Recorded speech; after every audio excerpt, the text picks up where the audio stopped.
राधे भैया, शिवपाल भाई साहब, राधे भैया कहाँ चले गए? आ रहे हैं राधे शिवपाल जी। भाई साहब ये शानदार 10 रुपये का रमन नाम दिए हैं। बैठिएगा। बहुत बहुत शुक्रिया, धन्यवाद। उनका कहना है कि ये गीत जो चला पूरा होना था। राधे भैया मेरी आवाज सुन तो सजीवन कंपनी मालिक राकेश मैनेजर, उनको भैया भेज दो, लगा दे गाना क्योंकि लफड़ा बढ़ जाएगा। शुक्रिया।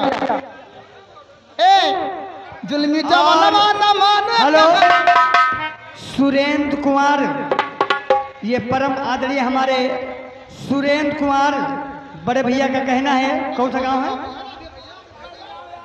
ये सुरेंद्र कुमार गौतम का कहना है भैया राधे जी या आ रहे हैं। घर का हो, हेलो जी हाँ। या घर का हो या बाहर का हो या मेहमान हो या रिश्तेदार हो, स्टेज पर कोई चढ़ेगा तो बेइज्जत से उतारा जाएगा। ये हमारे सुरेंद्र भैया का कहना है, जरौली। ये सुरेंद्र भैया, सुरेंद्र गौतम जरौली की तरफ से उनका कहना है ये घर का हो या बाहर का हो या मेहमान हो या रिश्तेदार हो, बेइज्जत के साथ उतारा जाएगा जो स्टेज पर आएगा। ना भैया बुला दो राधे को, लगा दे गाना, बुला लो राधे जी को। जुल्म जब न माने कहा न